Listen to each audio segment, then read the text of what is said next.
Oke, baik. Bismillah. Assalamualaikum warahmatullahi wabarakatuh. Bismillahirrahmanirrahim. Alhamdulillahi rabbil alamin. Wa bihi nasta'inu ala umurid dunya waddin. Allahumma sholli wa sallim wa barik ala habibina wa syafi'ina sayyidina wa maulana Muhammadin wa ala alihi wa ashabihi wa man tabi'ahum bi ihsanin ila yaumiddin. Amma ba'du. Bismillah teman-teman, mari kita lanjutkan rutinan kita setiap malam Kamis. Kita ngaji filsafat seperti biasanya. Malam hari ini seperti yang sudah kita sepakati, untuk bulan ini kita menggunakan Zoom meeting. Ya nanti kita evaluasi lagi kurang lebihnya kajian lewat Zoom seperti ini. Tentu saja yang kita tunggu-tunggu kan kajian yang sudah bisa langsung offline, tidak lagi online seperti ini. Karena kalau online itu mesti gangguannya macam-macam. Ya meskipun begitu tetap kita istiqomahi ngaji kita. Termasuk mungkin malam hari ini ya, ini istiqomahnya agak berat ini, bareng sama siaran langsung sepak bola ini. Ini penggemar bola mesti berat ini ninggal nonton TV-nya ya. Tapi ya enggak apa-apa, monggo saja kalau ada yang mau sambil nonton TV atau mendahulukan nonton sepak bolanya. Baik, seperti yang sudah kita maklumi bersama, malam hari ini tema kita masih relate dengan tema-tema sebelumnya di bulan ini, yaitu tema yang berhubungan dengan kesehatan jiwa kita, kesehatan mental kita. Malam hari ini sebenarnya dua tema yang kita angkat, tapi ya tidak apa-apa ya, biasanya satu tema, biar ngumpul jadi satu temanya di satu bulan. Makanya malam hari ini kita langsung dua tema, yaitu insecurity dan overthinking. Jadi ada apa dengan insecurity dan overthinking ini? Mari kita pelan-pelan belajar. Kita pasti sudah sering mendengar dua istilah ini dalam keseharian kita, apalagi di kalangan generasi milenial. Istilah-istilah ini sering kita dengarkan. Ya tentu saja kalau teman-teman yang menggeluti dunia psikologi sudah lebih dulu tahu tentang istilah ini. Tapi mari coba kita gali sebentar, kita kaji, biar tidak sekedar pernah mendengar, tapi juga kita tahu. Kita kejar rasa ingin tahu itu apa sih yang dimaksud overthinking itu, apa yang dimaksud insecure itu. Ini kan dua istilah yang sering sekali kita pakai. Kadang-kadang kita ya tidak tahu arahnya istilah ini kemana. Maka malam hari ini kita ikuti rasa ingin tahu itu. Mari kita belajar tentang dua tema anak-anak milenial ini, khususnya yang berhubungan dengan kesehatan jiwa. Oke, baik. Bismillah, kita awali. Kita awali dengan makna umumnya dulu ya. Ini saya membawa satu quotes yang mungkin nanti untuk mengantarkan diskusi kita malam hari ini. Jadi ada quotes yang bunyinya seperti ini. Insecurities kill self-esteem. Overthinking kill happiness. Lies kill trust. Jadi insecurity itu membunuh rasa kebanggaan diri kita. overthinking itu membunuh kebahagiaan kita. Kalau lies itu kebohongan, kebohongan itu akan membunuh kepercayaan kita.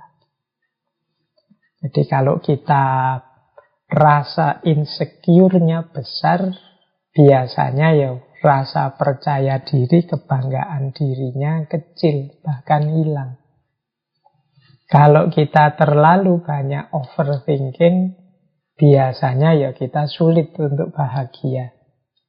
Dan kalau kita terlalu banyak bohong, ya kita tidak akan dipercaya orang.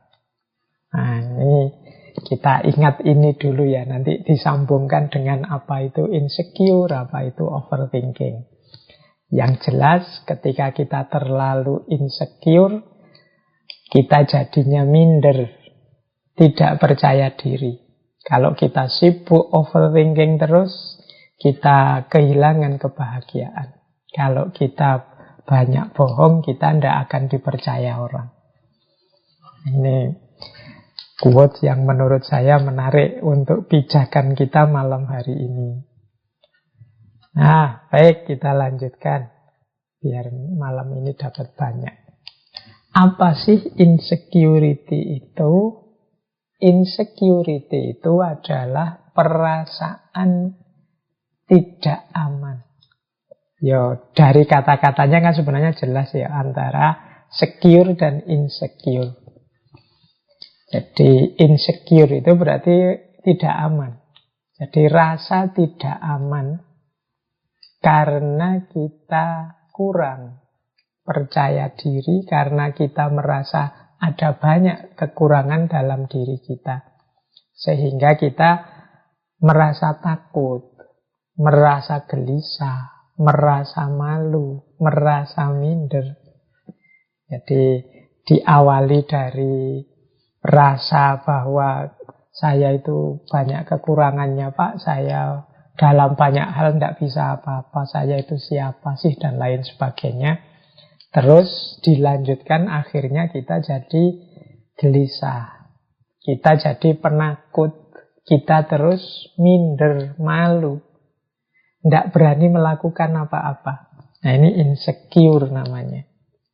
Jadi ini sebenarnya ya melanjutkan tema-tema kemarin sebenarnya, ketika ada orang yang karena insecure mungkin jatuh pada people pleaser, menyenangkan orang saja.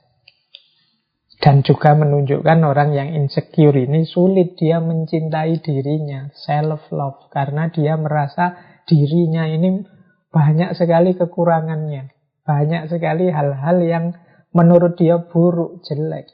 Apa sih aku ini? Nah, itu kan banyak ya anak-anak hari ini misalnya pakai istilah, wah apa sih aku ini? Aku ini kan hanya kayak remahan rengginang saja yang sudah mau dibuang. Nah, itu sebenarnya indikasi rasa tidak nyaman, tidak terlalu suka dengan dirinya sendiri. Nah, ini namanya insecure. Saya tidak tahu di antara teman-teman yang aktif ikut ngaji ini ada ndak yang punya rasa insecure sangat akut, sangat berat. Karena kalau rasa insecure-nya sangat berat, ya ini nanti kita butuh psikolog, butuh psikiater. Tapi ya wajar kalau dalam dosis yang biasa. Kadang-kadang kita ya punya minder sedikit dalam hal tertentu, tidak percaya diri, tidak masalah, asal tidak berlarut-larut. Yang jadi masalah itu kalau insecurity kita terlalu over, jadi terlalu minder, terlalu malu, akhirnya menganggap dirinya itu sama sekali tidak ada kualitasnya apa-apa. Ya, pasti orang yang insecure-nya terlalu dalam itu dia sulit untuk mencintai dirinya. Kalau sulit untuk mencintai dirinya, ya sulit nanti lanjutannya untuk produktif, untuk jadi sesuatu. Seperti minggu lalu saya sebut, sulit jadi manusia yang otentik, jadi dirinya sendiri. Karena dia sendiri tidak percaya pada dirinya. Itulah insecurity. Jadi mungkin kalau generasi lama sering menyebutnya orang insecurity itu cenderung minder. Istilah minder ini mulai jarang disebut. Kita kan suka pakai istilah yang lebih keren. Hari ini pakai istilah insecure. Nah, menarik tadi saya googling sebentar tentang adik-adik kita, anak-anak kita hari ini itu ketika mereka disurvei, banyak yang terindikasi tidak nyaman dengan dirinya, tidak suka dengan dirinya. Misalnya ada penelitian yang bilang bahwa 70% anak-anak ABG hari ini, 71 malahan, itu ingin operasi plastik. Karena mereka tidak terlalu senang dengan bentuk wajah atau bentuk tubuh mereka. Nah, ini penelitian di luar tentunya ya. Saya tidak tahu kalau di Indonesia apa pernah ada survei seperti ini. Jadi karena mungkin tiap hari nonton TV, nonton drama Korea, nonton acara-acara apa saja yang idola-idola itu, mungkin banyak di antara mereka hari ini yang ingin seperti idolanya. Jadi mimpi agar wajahnya, tampilannya, sosoknya itu seperti yang diidolakan. Nah, jalan pintasnya kadang-kadang ya pakai plastik surgery ini, jadi pakai operasi plastik. Ya, ini bukan masalah boleh atau tidak operasi plastiknya, itu nanti perdebatan yang berbeda. Tapi ini sebenarnya menunjukkan betapa mereka ini tidak percaya diri. Jadi betapa mereka tidak nyaman dengan dirinya sendiri.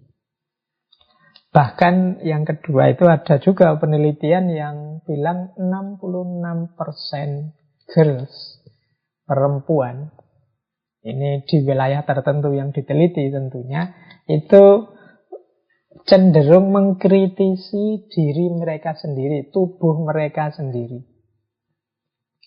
Kita mungkin ya kadang-kadang begitu, mengkritisi misalnya, wah hidungku kok ya pesek ya. Tiap kali berkaca kita menyesali hidung kita yang pesek. Kemudian jerawatku kok banyak ya. Tiap kali berkaca kita melihat jerawat yang banyak. Jadi tiap hari kita ini mengeluhkan diri kita. Rambutku kok banyak yang putih ya. Kayak rambut saya kan banyak yang putih.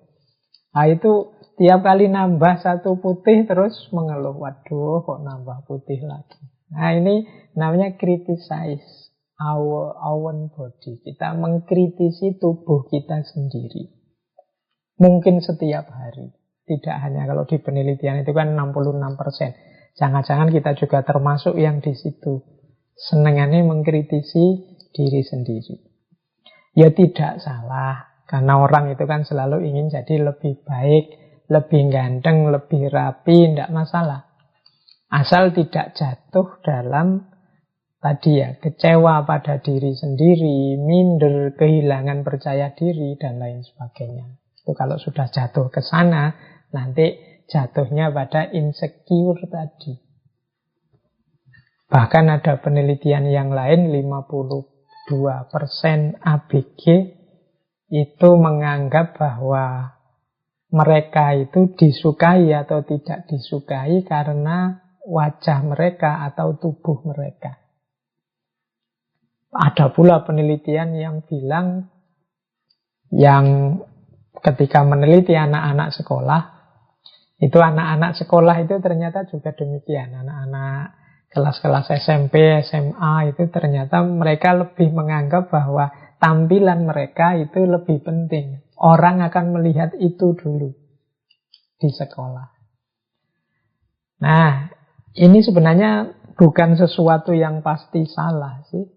Tapi kalau ketidakpuasan terhadap diri sendiri itu nanti jatuhnya membuat kita tidak percaya diri atau minder, sehingga kita mau ngapa-ngapain tertunda, kita tidak berani melakukan apa-apa karena itu, itulah nanti namanya insecurity. Jadi yang kalau saya bilang tadi, kalau ini tambah akut ya jadinya kita kayak orang harus periksa lagi ke psikiater atau ke psikolog. Sudah termasuk gangguan sakit jiwa. Oke, baik. Nah, ini mudahnya seperti ini. Jadi saya tidak tahu teman-teman pernah merasa begini tidak? Yang pertama merasa bodoh. Bodoh banget kok ya aku itu. Kok tidak pinter toh ya, aku kok balik-balik keliru. Ini rasa ini, kalau tidak dikontrol, tidak hati-hati, akan jatuh pada insecurity. Akhirnya kita disuruh ngapa-ngapain terus, wah tidak berani saya itu bodoh saya itu tidak pinter saya itu kalau ngomong agak tidak rapi, agak pelekak-pelekuk Nah ini rasa ini akan membawa kita pada insecurity. Kalau kita terus-terusan seperti ini ya, kita ada di state insecure. Ini kan diksi yang sering kita dengar di sehari-hari, biasanya sesama teman. Apalagi kalau kita punya teman pinter, sudah, pokoknya kita identifikasi diri kita itu sebagai orang yang bodoh. Nah, atau yang kedua, tidak penting. Apa sih aku ini? Siapa sih aku ini? Aku ini ya orang biasa, bukan keturunan siapa-siapa. Bukan keturunan orang besar, bukan keturunan kiai, habib, bukan keturunan. Aku ini tidak penting sama sekali. Tidak usah dihitung lah kan. Nah ini kalau kita punya feeling, punya rasa seperti ini, kita membaca, mengidentifikasi diri kita di titik semacam ini, ya kemungkinan kita punya gangguan insecurity tadi. Ini penting ya, kita coba kita punya rasa seperti ini enggak saat kita membaca diri kita. Apa memang misalnya teman-teman merasa minder karena bukan keturunannya orang besar misalnya. Apa memang menurut teman-teman keturunan orang besar itu sesuatu yang penting misalnya. Atau nilai di kelas itu sesuatu yang sangat penting sehingga disitulah parameternya kita bodoh atau enggak bodoh. Dan lain sebagainya. Yuk coba kita telusuri. Apa kita punya gejala-gejala seperti ini? Atau kita merasa di bawah standar dalam hal apapun. Mungkin dalam hal kekuatan, mungkin dalam hal kecerdasan, mungkin dalam hal pergaulan. Misalnya teman-teman merasa, wah aku ini tidak gaul ya. Aku itu kalau sama teman itu kaku misalnya. Nah, terus kita semacam kecewa dengan diri kita sendiri.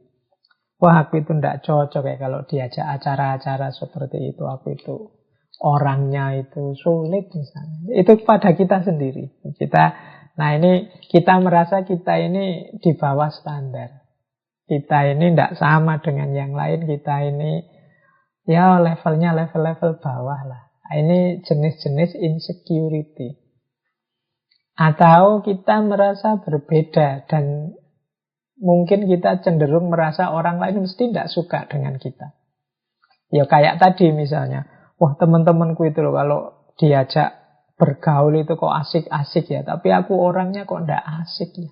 Terus kita merasa mesti teman-teman tidak suka padaku, mesti teman-teman tidak suka gayaku. Akhirnya kita menyendiri.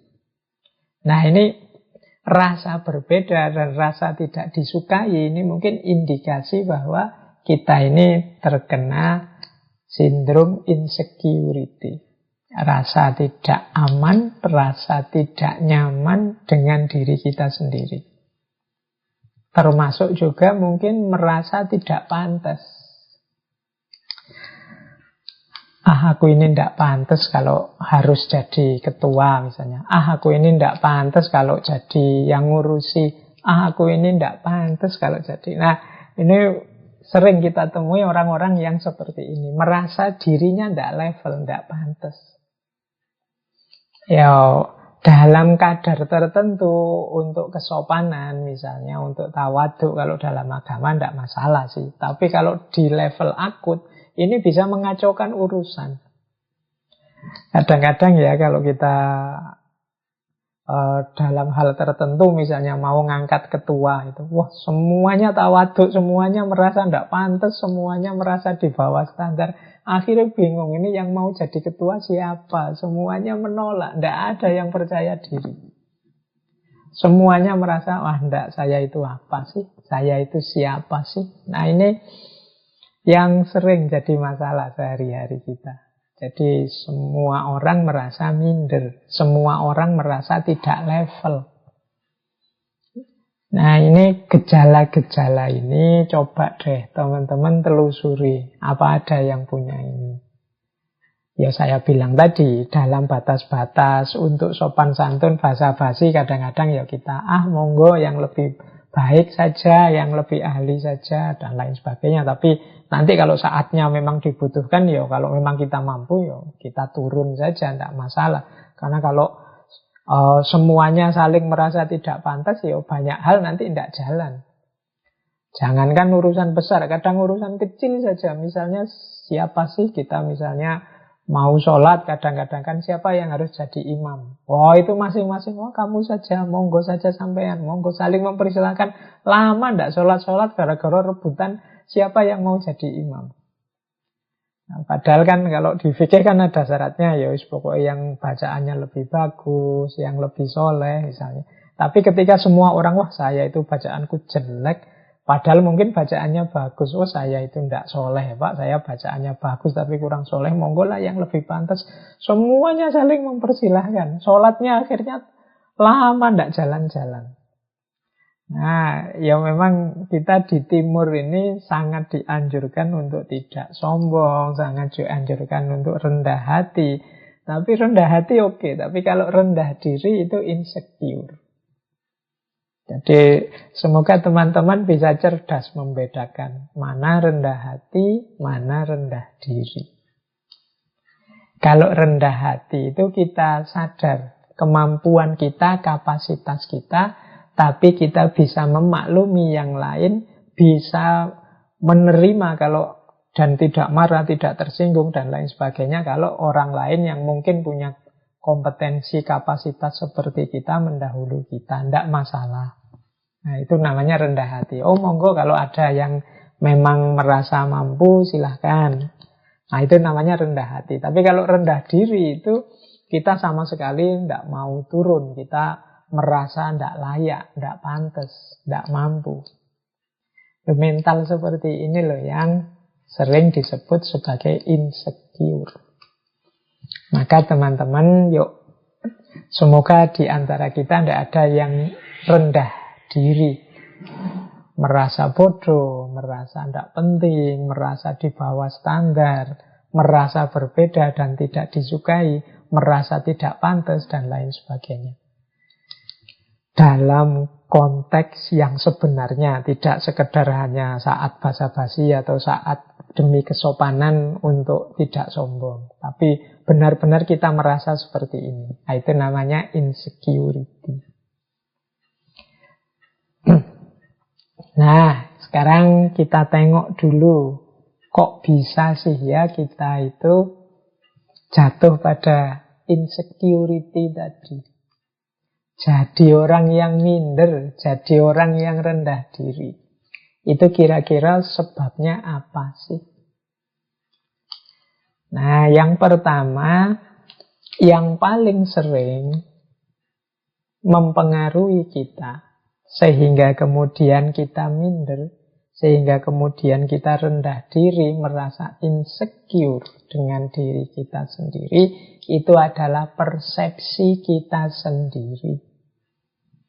Jadi cara berpikir kita sendiri, cara kita mempersepsi diri kita, menganggap diri kita. Bahkan mungkin orang lain tidak menganggap kita begitu loh. Kita saja yang menganggap diri kita serendah itu.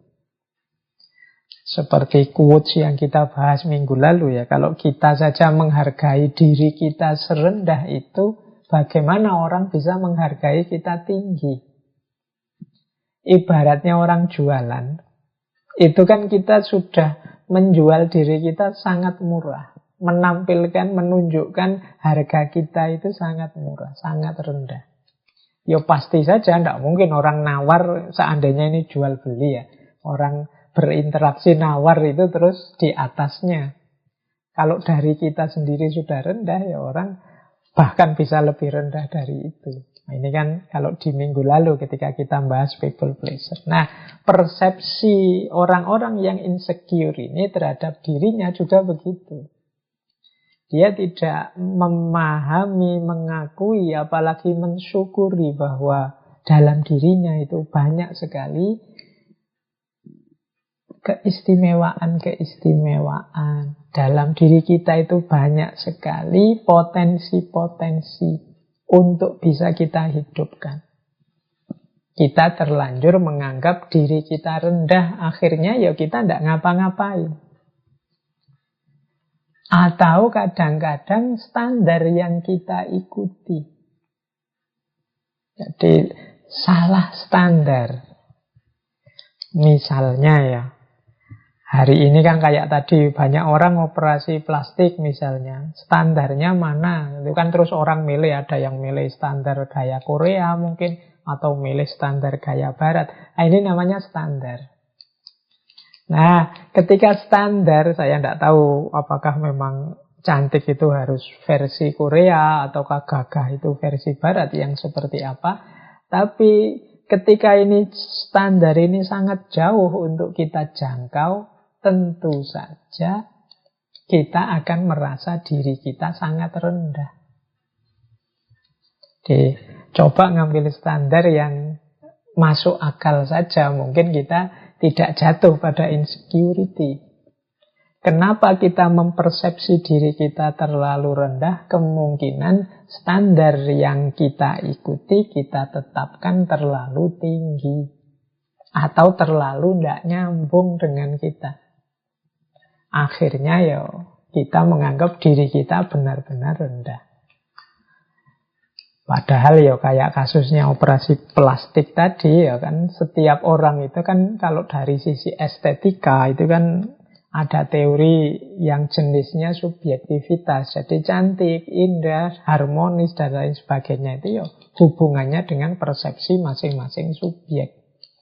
Bagi seseorang mungkin sesuatu itu sangat indah, tapi bagi orang lain bisa biasa-biasa saja. Nah, ini urusannya standar.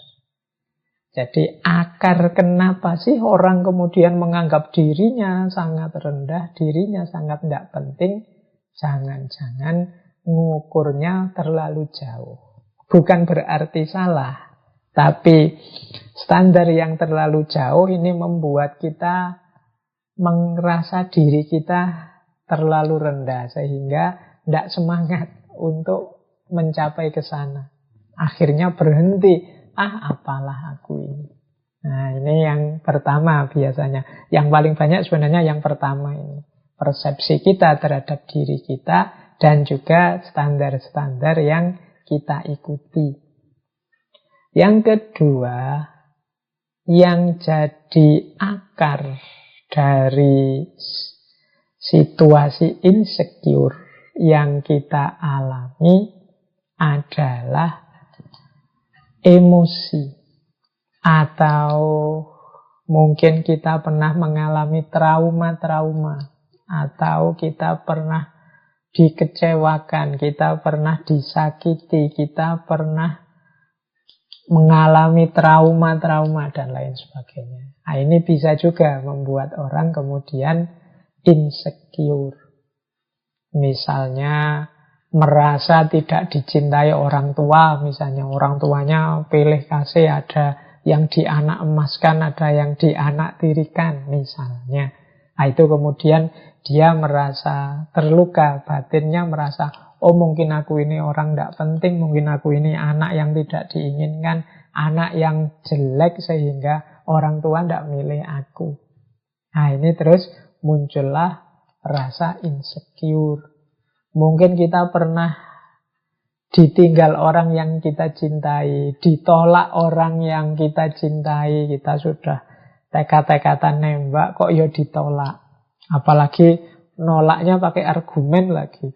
Argumennya menyakitkan. Wah, saya mohon maaf ya, tidak siap jadi pasanganmu karena kamu begini sih, kamu begitu sih, kamu jelek sih, kamu apa sih, kamu itu sih. Ya, akhirnya kita terus down. Drop, mengalami trauma. Oh, berarti aku ini jelek. Oh, berarti aku ini tidak pantas punya pasangan. Oh, berarti ini luka batin.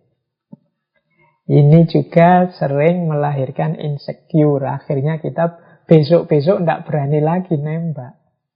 Besok-besok kita mikir-mikir dulu kalau mau mencari pasangan.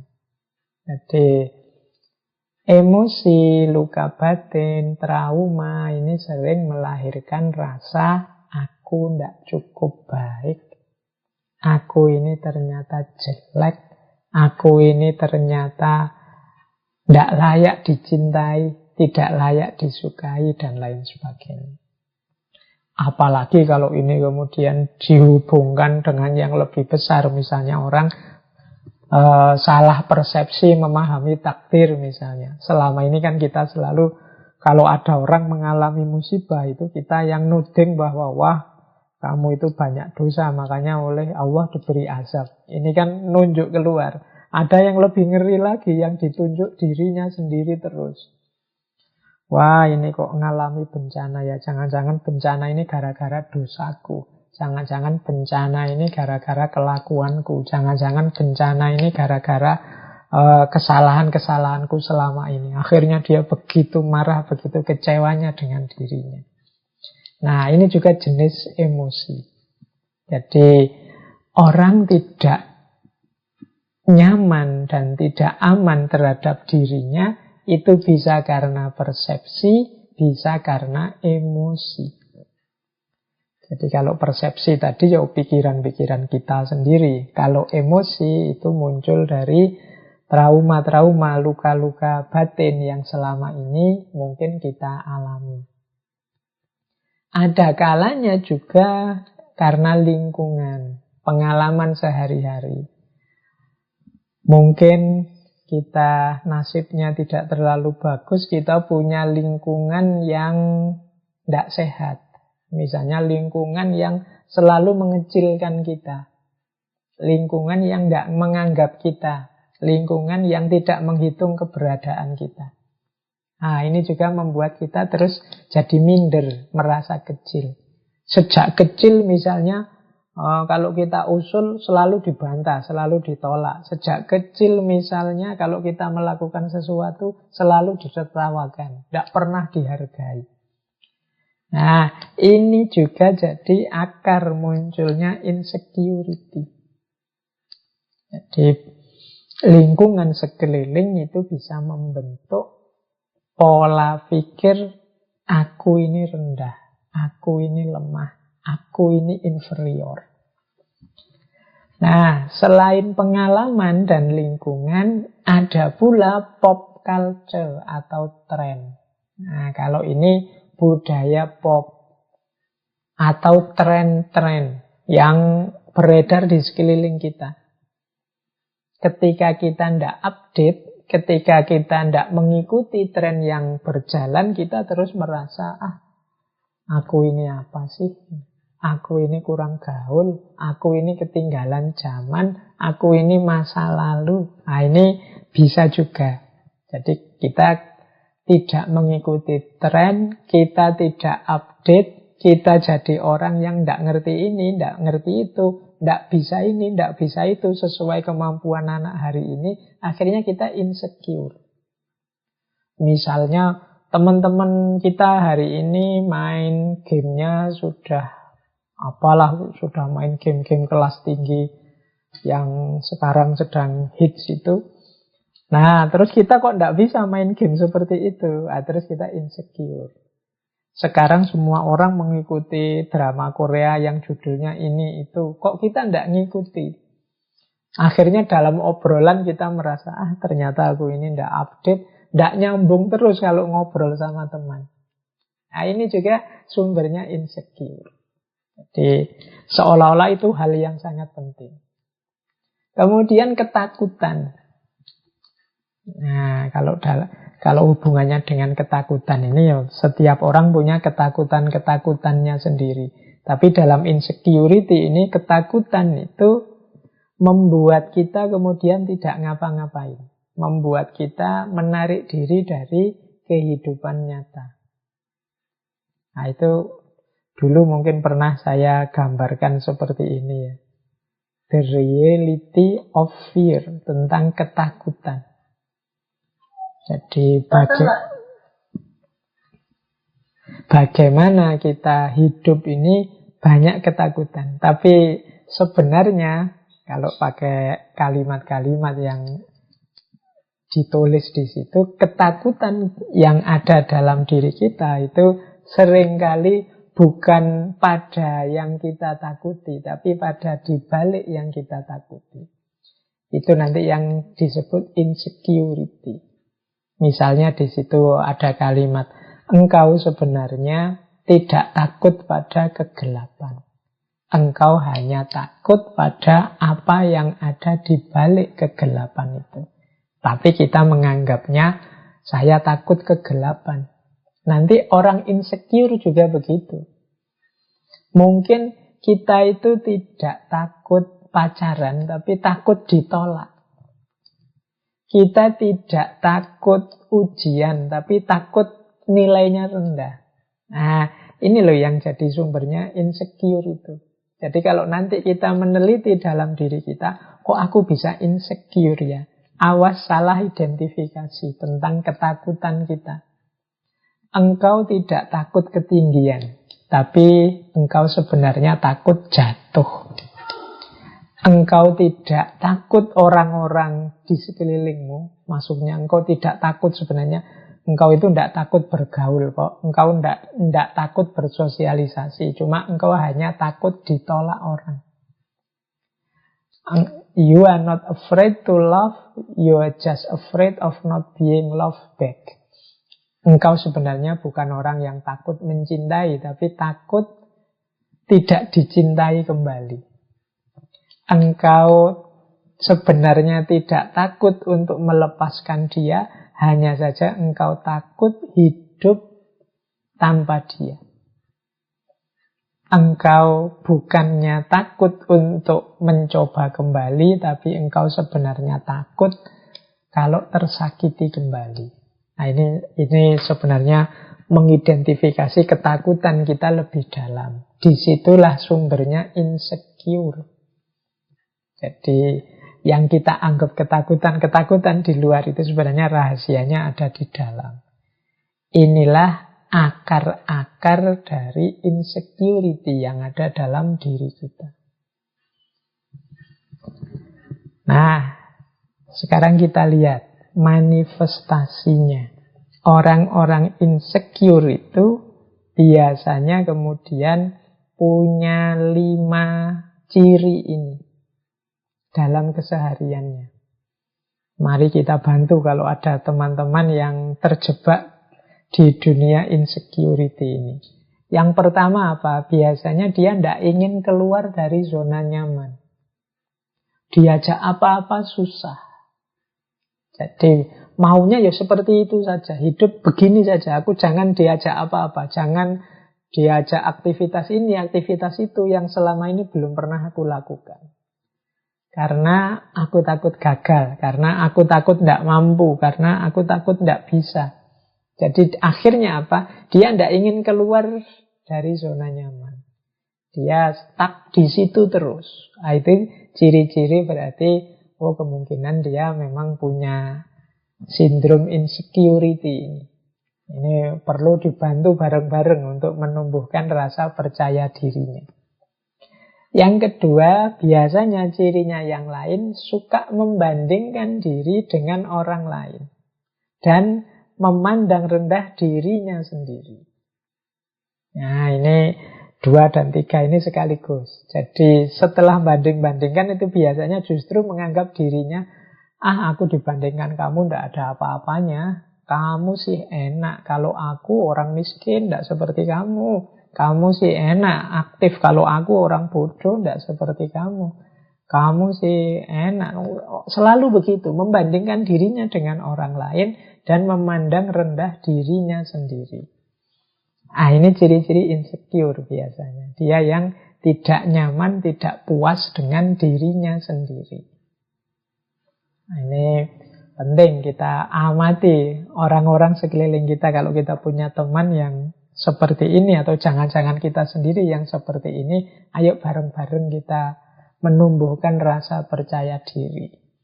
Karena percaya diri itu nanti akan jadi kunci kesuksesan, keberhasilan kita. Kesuksesan, keberhasilan kita itu prasyarat bagi kesuksesan dan keberhasilan ranah yang lebih besar. Kesuksesan keluarga, kesuksesan bangsa, negara, agama, dan lain sebagainya, itu kan harus diawali dari kesuksesan, keberhasilan kita sebagai individu.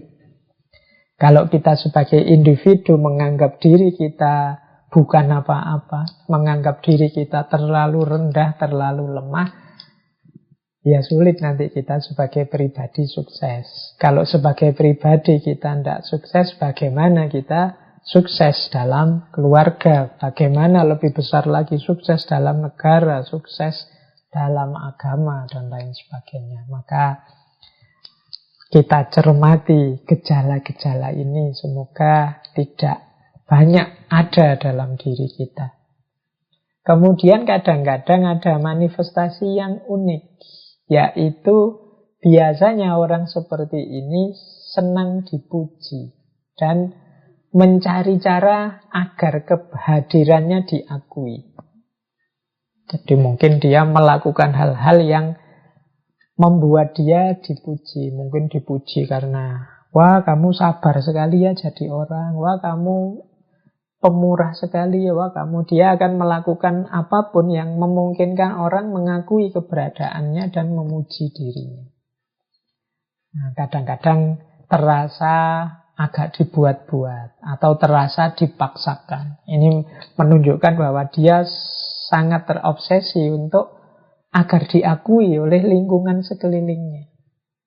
Entah dengan cara apa. Nah, ini mungkin ciri-ciri orang yang justru insecure. Jadi, karena dia tidak yakin bahwa dirinya mampu, dirinya bisa, maka dia menunggu pengakuan dari orang lain bahwa dirinya bisa, bahwa dirinya mampu. Kadang-kadang pengakuan itu unik, dicari secara negasi. Dicari secara negasi itu misalnya saya dan teman saya punya cara hidup yang berbeda. Untuk menegaskan bahwa cara hidupku lebih benar, itu aku berusaha mati-matian menunjukkan betapa salahnya cara hidup temanku. Nah, ini sebenarnya sama modelnya dalam rangka mendapat pengakuan meskipun dengan cara yang negasi atau negatif. Intinya dia ingin diakui dan dipuji orang bahwa kamu mampu, kamu bisa, kamu besar, kamu benar, dan lain sebagainya. Nah, yang terakhir biasanya yang kelihatan manifestasi dari insecurity ini, orang cenderung menghindari interaksi dengan lingkungan sekitarnya. Jadi karena dia merasa tadi minder. Orang minder itu kan lebih cenderung menarik diri dari keramaian. Nah, inilah manifestasi dari orang yang punya gejala insecure tadi. Efeknya apa? Ya, kalau ini sebenarnya sudah bisa ditebak secara logis. Orang yang mengalami insecurity itu kalau terus-menerus begitu, yang jelas dia cemas, pesimis, dan tidak bahagia. Karena terhadap dirinya sendiri saja dia tidak nyaman. Dia tidak merasa puas. Akhirnya apa? Dia serba pesimis dan tidak bahagia. Merasa rendah, tidak percaya diri, putus asa, depresi, kesepian, merasa tak berharga. Dalam situasi yang parah, bahkan ada yang, wah, apa sih gunanya aku hadir ke dunia ini? Apa arti keberadaanku? Bahkan ada yang sampai ingin mengakhiri hidupnya.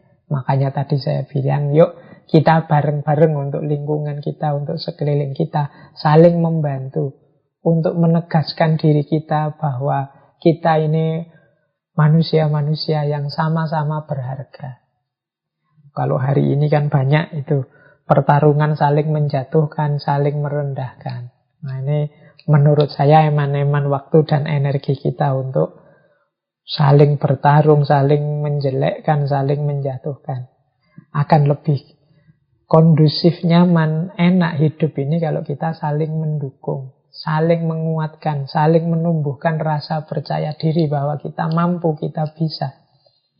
Jangan sampai nanti generasi yang akan datang lahir menjadi generasi yang serba cemas, pesimis, rendah diri, depresi, kesepian.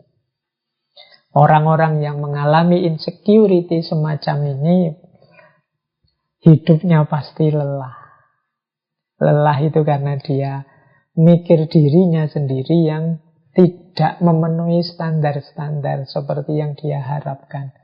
Kalau bisa dia ingin lari saja dari kenyataan. Dia tertekan karena tidak cocok antara ideal yang ada di pikirannya dengan kenyataan yang ada di depan matanya. Jadi dia akhirnya ingin lari dari kenyataan. Fisiknya lelah, batinnya lelah. Makanya dia punya kecenderungan, saya bilang tadi, kalau dalam situasi sangat parah, ini perlu psikolog, perlu psikiater. Hari ini banyak hal yang membuat kita jatuh pada insecurity. Mari kita bareng-bareng untuk menyembuhkan rasa minder, rasa tidak percaya diri ini. Nah, saya lanjutkan. Strateginya, mungkin sekarang ya. Strategi-strategi yang mungkin kita jalankan agar kita tetap percaya diri. Yang pertama apa? Ya, jangan lupa self-love. Kita cintai anugerah Allah pada diri kita. Yang pasti istimewa, pasti luar biasa. Dalam diri kita tersimpan aneka macam potensi. Hanya saja kita tidak pernah menengoknya. Kita selalu sibuk melihat cacatnya diri kita. Kita selalu sibuk melihat kurangnya diri kita. Kita bahkan tidak hanya diri kita. Kita itu senangnya melihat yang kurang dan yang jelek, yang cacat. Baik dalam diri kita, diri orang lain, lingkungan kita. Akhirnya kita hidupnya jadi murung. Hidupnya jadi tidak ceria.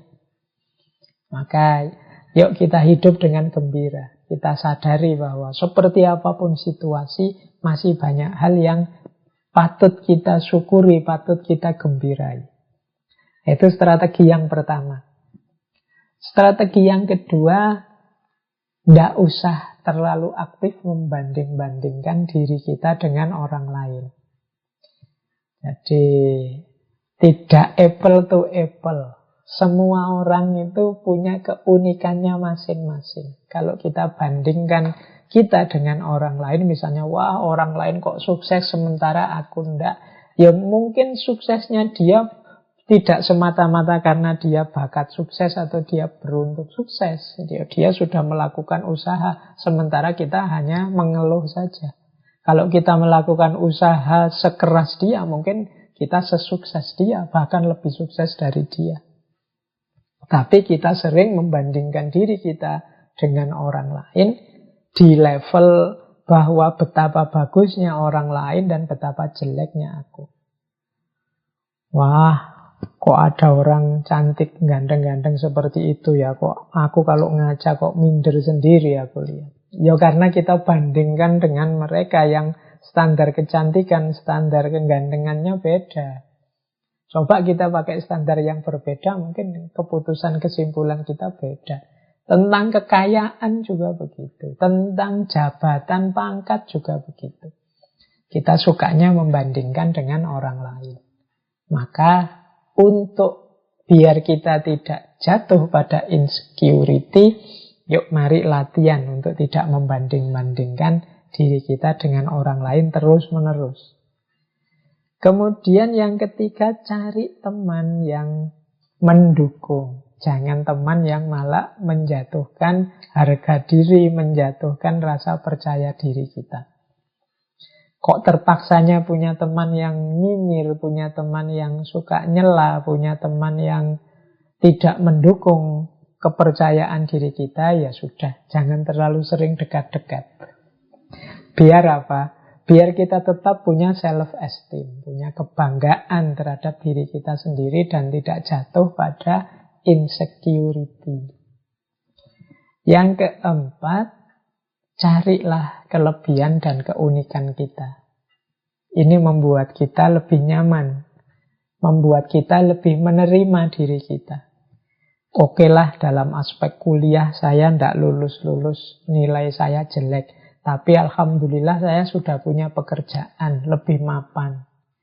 Mungkin teman saya yang itu lulusnya paling cepat, nilainya paling tinggi. Tapi kan setelah lulus dia mikir nyari kerjaan. Saya sekarang sudah punya kerjaan, sudah bisa mapan. Loh, ini kan kita melihat sisi positifnya. Dia lulusnya cepat, tapi aku lulusnya lama. Tapi kan aku di pondok sambil hafalan Quran, lumayan. Aku lulusnya agak telat, tapi kan ada bonus, aku sambil hafal Quran. Nah, banyak kok. Coba kita cari, apa sih keistimewaan, kelebihan kita yang tidak dimiliki orang lain. Yo, aku ini miskin, tapi kan aku ini punya daya tahan, punya kesabaran yang lumayan. Miskin begini aku masih bisa gembira loh. Daripada yang uangnya banyak, kadang sumpek malahan. Kena masalah masing-masing. Nah, kegembiraan ini harus kita syukuri. Nah, ini yang harus kita banyak temukan dari diri kita. Biar tidak isinya mengeluh saja. Kalau kita sudah bisa menemukan kelebihan, keunikan, saatnya kemudian untuk kita bersyukur. Jadi mari kita syukuri hidup ini. Orang yang bersyukur itu orang yang bahagia. Orang insecure itu sulit bersyukur karena dia melihat kurangnya dirinya, kesulitannya dirinya saja. Ya kalau orang merasa kurang, merasa sulit, bagaimana dia bisa bersyukur?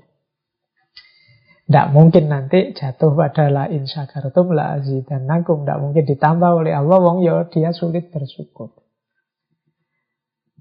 Nah, ya seperti pertemuan sebelumnya, para filosof pun ya rame membahas tentang insecurity ini. Banyak yang mendalam membahas tentang insecure. Misalnya Epictetus. Epictetus ini filosof Stoa.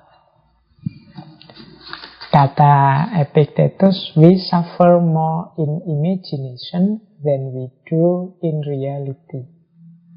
Kata Epictetus, kita itu lebih banyak tersakiti oleh imajinasi-imajinasi kita dibandingkan dalam kenyataannya. Jadi rasa tidak percaya diri tadi, rasa yang membuat kita tersakiti, membuat kita kecewa, membuat kita tidak nyaman, tidak aman dengan diri kita sendiri. Kalau pakai pikirannya Epictetus itu ya karena kita itu termakan oleh imajinasi kita sendiri. Imajinasi kita tentang diri kita yang sangat rendah, sangat buruk. Akhirnya ya kita tidak ngapa-ngapain. Padahal in reality mungkin tidak begitu. Kita itu ya punya banyak keistimewaan. Hanya saja kita ditelan, dilibas oleh imajinasi-imajinasi jelek kita tentang diri kita sendiri. Ya, jadi kalau mengikuti Epictetus berarti apa? Yuk, pikiran kita dibawa ke yang positif-positif saja. Jangan mikir yang aneh-aneh, yang jelek-jelek, termasuk tentang diri kita. Yuk, kita memang manusia, kadang-kadang melakukan kesalahan, kekeliruan. Tapi kan bukan berarti terus kalau sudah salah, sudah keliru, terus kiamat. Bahwa kita ini pasti orang jahat, pasti orang jelek, kan tidak begitu. Kita masih punya daya dan kekuatan untuk melanjutkan hidup sebagai orang baik. Tinggal kita mengganti gaya hidup, mengganti pola hidup. Kan rumusnya di situ sebenarnya. Cuma label-label imajinasi-imajinasi yang kita tempelkan dalam diri kita, ini kemudian sering menghalangi langkah kita untuk berubah jadi lebih baik. Kita sudah menyerah dengan label aku ini orang bodoh. Kita menyerah dengan label aku ini orang tidak mampu. Kita menyerah dengan label aku ini orang lemah. Ya selesai. Kalau kita sudah menyerah di situ, masuk ke lubang insecurity. Kemudian ini dilengkapi oleh pandangannya Dalai Lama. Kata Dalai Lama, lack of transparency result in distrust and a deep sense of insecurity. Kurangnya keterbukaan akan membuahkan ketidakpercayaan dan insecurity yang dalam. Jadi lack of transparency itu kan berarti tidak terbuka, tidak jujur, tidak apa adanya tentang diri kita. Ya tentu saja melahirkan orang lain tidak percaya pada diri kita. Kita juga tidak percaya pada diri kita. Wong kita tidak paham. Kenapa kita tidak paham? Karena kita tidak jujur.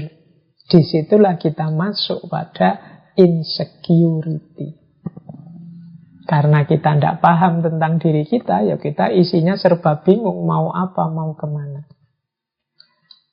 Nah, dilanjutkan oleh Erich Fromm. Kata Erich Fromm, tugas yang harus kita tetapkan untuk diri kita bukan kok to feel secure, untuk merasa aman, tapi to be able to tolerate insecurity. Kita harus bisa menerima insecurity. Maksudnya apa? Ketakutan-ketakutan, kemudian hal-hal yang menurut kita negatif, itu kita terima dulu. Ya setelah itu kita carikan solusinya.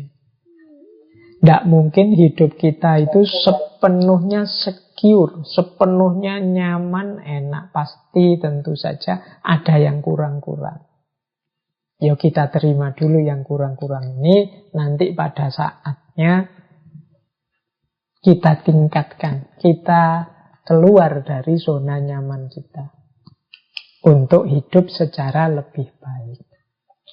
Nah, dipungkasi oleh Osho, kata Osho, kuncinya kita lepas dari insecurity adalah expectation, harapan. Jadi manusia, jangan sampai kita kehilangan harapan. Mengapa sih orang insecure tadi terus tidak mau ngapa-ngapain lagi, menyerah dengan dirinya? Itu karena dia putus harapan. Karena dia sudah sangat kecewa dengan dirinya, akhirnya putus harapannya. Dia tidak ingin apa-apa lagi sehubungan dengan dirinya. Dia tidak percaya dirinya bisa mencapai sesuatu. Jadi orang insecure itu bahkan berharap saja dia tidak berani. Dia merasa tidak mampu. Padahal kuncinya, kata Osho, kita keluar dari zona insecurity itu, kita menghidupkan harapan-harapan. Jadi hidup di tengah harapan. Nah ini filosofi-filosofi ya. Next time mungkin tokoh-tokoh ini kita ulas masing-masing per sesi. Kita belum bahas Epictetus, kita belum bahas Dalai Lama atau Osho. Nanti kita perdalam gagasan beliau-beliau ini di satu sesi khusus entah kapan. Nah, ini untuk insecurity saya pungkasi dengan satu tips agar kita kuat dan tangguh saat kita melawan insecurity. Yang menguatkan diri kita dalam situasi insecure, yang pertama adalah kebenaran dan kebaikan. Maksudnya apa? Usahakan meskipun kita ini ada dalam state situasi insecure, merasa kita tidak pantas lah, merasa kita tidak berguna lah, merasa kita tidak mampu lah, tapi tetap usahakan kita di jalur kebenaran dan kebaikan. Jangan sampai membuat kita keluar jalur, membuat kita melakukan hal-hal yang salah, yang dosa, yang merusak, yang maksiat dan lain sebagainya. Karena begitu kita melakukan itu, akan bertambah dalam lubang insecurity dalam diri kita. Begitu kita melakukan dosa yang tambah banyak, kesalahan yang kita sengaja tambah besar, ya kita akan semakin dalam jatuh pada insecurity. Maka usahakan dalam upaya kita menaklukkan insecurity, kita tetap ada di jalur kebenaran dan kebaikan. Yang kedua, kuatkan tekad dan tujuan. Jadi ada kalanya obat paling ampuh dari rasa tidak berdaya itu kita awali dari pernyataan afirmasi diri bahwa aku ini sebenarnya bisa kok, aku ini sebenarnya mampu kok, aku ini sebenarnya punya kapasitas kok. Ini namanya tekad dan tujuan. Ini akan menguatkan perjuangan kita. Kemudian yang ketiga, cinta dan kegembiraan. Jadi mari melakukan apapun dalam koridor cinta dan gembira. Cinta itu maksudnya tidak sekedar menuruti keinginan-keinginan egois kita, tapi juga kita memikirkan manfaat, maslahat hidup kita untuk yang lain, untuk sesama. Nah, ini berarti koridornya koridor cinta. Aku kok merasa lemah ya, aku merasa tidak pantas ya. Tapi kalau aku tidak turun, kalau aku tidak terjun, nanti orang-orang siapa yang bantu? Masyarakat siapa yang mendampingi? Nah, ini kan kepedulian sosial, kepedulian sesama. Ada rasa cinta yang tidak egois untuk sesama. Nah, ini akan menguatkan perjuangan kita. Akhirnya mau tidak mau, akhirnya kita menawarkan insecurity tadi yang ada dalam diri kita. Nah, yang keempat, tawakal dan menerima. Ini pasti. Sebenarnya ini boleh ada di awal penerimaan itu. Jadi sebenarnya aku mampu kok. Mungkin hanya belum keluar saja. Sementara situasiku masih begini. Tapi aku yakin besok aku jadi lebih baik. Nah, ini penerimaan, tawakal terhadap apapun yang diberikan oleh Allah. Ini pertarungan kita melawan insecurity akan didukung, dikuatkan oleh 4 karakter ini. Jadi mari kita kembangkan hidup yang on the track terus-menerus, on the right track terus-menerus, dalam kebenaran, kebaikan. Kita kuatkan tekad kita kuatkan kegembiraan, hidup dalam cinta, dan juga penerimaan. Nah, hati-hati dengan yang melemahkan. Yang melemahkan itu berarti akan membuat kita semakin dalam jatuh pada aspek insecure. Yang pertama adalah pamrih dan ketergantungan. Pamrih itu melakukan apa-apa karena ada hal di luar diri yang dituju, yang diinginkan. Ini namanya pamrih. Aku membantumu biar kamu puji bahwa aku ini dermawan. Aku menolongmu biar kamu puji bahwa aku ini peduli sesama. Nah, ini ada pamrihnya. Ketika ada pamrih-pamrih seperti ini, biasanya sulit untuk mengobati insecurity. Karena diri kita tidak bisa dibohongi bahwa yang kita lakukan itu sesuatu yang tidak murni. Sesuatu yang berpamrih. Apalagi ketergantungan. Ketergantungan itu kita tidak bisa lepas dari sesuatu. Kita tidak bisa ditinggalkan sesuatu yang sifatnya duniawi tentunya ya. Satu-satunya ketergantungan itu kan yang positif, ketergantungan kita pada Allah, Allahus Somad. Ini akan melemahkan insecurity. Semakin kita tergantung pada yang di luar diri kita, semakin muncul kesadaran bahwa aku ini lemah. Ketika tidak ada yang mendukungku, yang tadi membuatku tergantung tadi. Maka penting kita cari apa sih yang membuatku tergantung. Kalau bisa kita sapih. Kalau bahasa Jawa ini disapih, kita lepas sebentar. Nah, jangan sampai juga kita punya karakter abai, cuek dan lari dari persoalan. Banyak orang yang sebenarnya dia tahu dia punya insecurity, tapi terus dia gayanya seolah-olah tidak ada apa-apa.